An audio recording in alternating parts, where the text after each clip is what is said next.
Alright, doing part 2 of this, of explaining what I did at LeakyCon.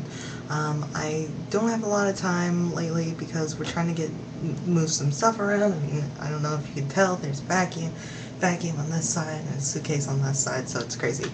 But a lot of you have been asking what else happened, so I will tell you.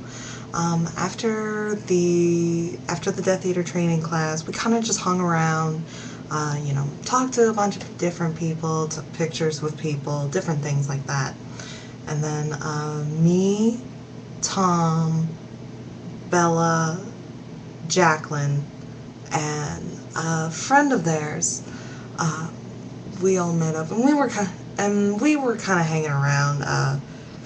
Actually, at the Death Eater training class, Tom got invited to do a interview with Sirius Satellite. Apparently, LeakyCon had a Sirius Satellite channel during the weekend, so we were there beforehand, before it started, to kind of support him. And me and Jackie and Tom, we were just kind of hanging out. They were picking on me. They were always picking on me. Why do I hang out with a bunch of Slytherins? All they do is pick on me.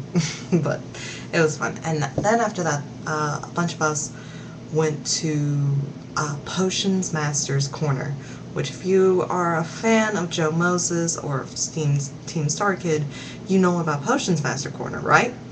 Well, they did this live to where it was Joe Moses in snake costume and accent and everything, and he was interviewing different members of Team Star Kid. And it was really, really funny. And then something else, and then Potter Puppet Pals Live was next, and we watched that together. And it was really funny because it was a different sketch than you've ever seen. I mean, they did do the mysterious ticking noise, but they also did a couple other things. Like, Neil Ciceriga, he would kind of pop out every once in a while, and he would explain different different things of the books, and he kind of explained, in the book, if the father figure for Harry is either sucks or dies, and he said the only really good father figure was Voldemort, only one trying to get custody of him. And Tom was just like, yes! So that was fun. So we did that, and then I had lunch. And you know what my lunch was? A peanut butter power bar and a bottle of water. So I did that, and I talked to the Lepages, Perseus and Draco Lepage. I believe that's how you pronounce their last name. I always pronounce it Lepage, but I'm pretty sure that's wrong. So I finally got to meet them in person, and I've been talking to them. I've known them on Facebook for a while, and that was really cool. That was really cool that I got to see and meet, different people that I've known for a while.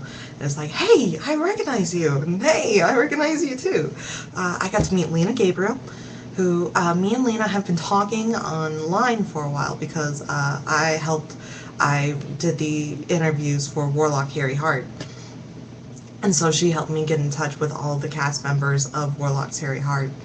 And she also helped consult me. She also helps me and Xavier with advice for Rockbox, because she's a former Wizard Rocker.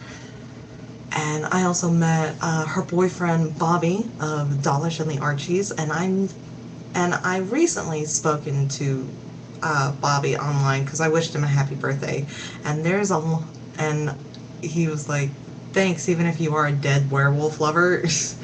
And so I told him, I was like, that line in your song, Slitherclaw? I'm a Slitherclaw, but Tom say, shh. And I said this to him at LeakyCon too. I said, boy, I run this I swear. I must have sworn a lot lately, this past weekend. But he cracked up. He loved it. And so after a while, I got in touch with Xavier, and I was like, dude, I need to make a costume change. I had a costume ready that kind of looked like something similar she wore in the movie. And it was great because I went to the merch room and I got myself a sweet pair of Quidditch goggles that worked perfectly with this outfit. So I made my quick costume change, And then me, Xavier, Jackie, and Allison headed over back to City Walk because the movie was going to start in like an hour and a half, 2 hours, something like that. That's, by the way, because we were at LeakyCon and because we bought our tickets, LeakyCon had made a deal with Warner Brothers to let us see the movie 6 hours early. So we got to see it at 6 o'clock that night, like 6:15. It was amazing. And so, but we headed over to City Walk and we went to Panda Express and we ate and I proposed a toast. I said, to the best way I could ever imagine seeing the last movie. I can honestly tell you, there was no other way I would want to see the last movie than the way that I saw it. I saw it with all my friends, all my Potter friends, like, get my obsession or fascination or whatever you want to call it, my passion, I guess you could say. And we were all holding each other and all that, so we get in line and we get into the theater and we have 2 rows almost to ourselves. It's kind of like we made like a little section so we could all be close. And on the back row is me, Amy, Victoria, Lynn, and let me see, and Carla, I think. I'm not quite sure, but anyway, we were there, and as soon as the Warner Brothers, oh, by the way,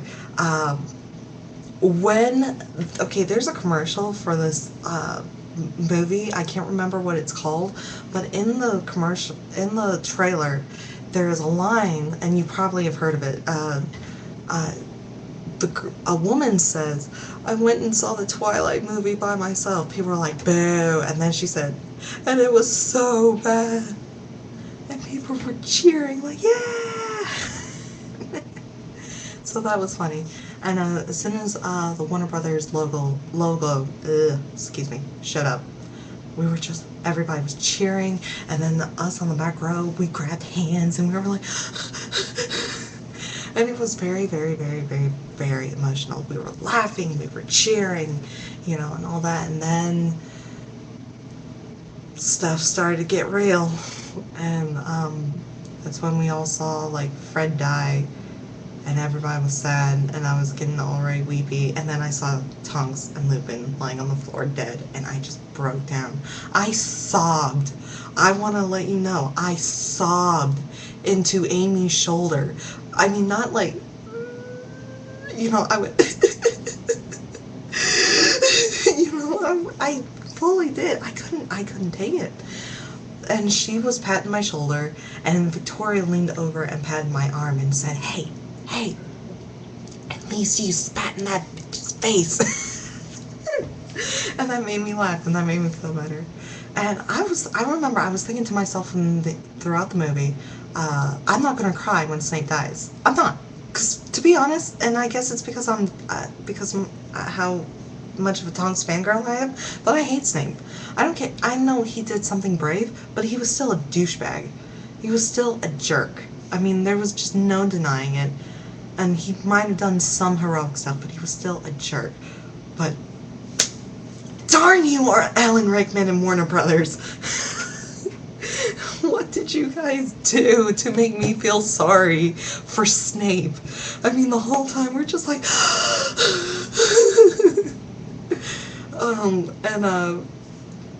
and we were sobbing and like, you know, just like every 5 seconds. And I gotta say, the time that really made me crack up was the hug between Voldemort and Draco.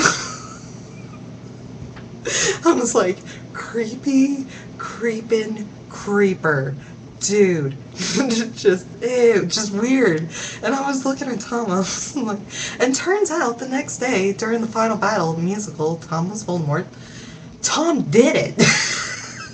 Tom did the hug, because I saw a picture yesterday. And, oh my god. And I'm about to run out of time, so let me finish this up in another video.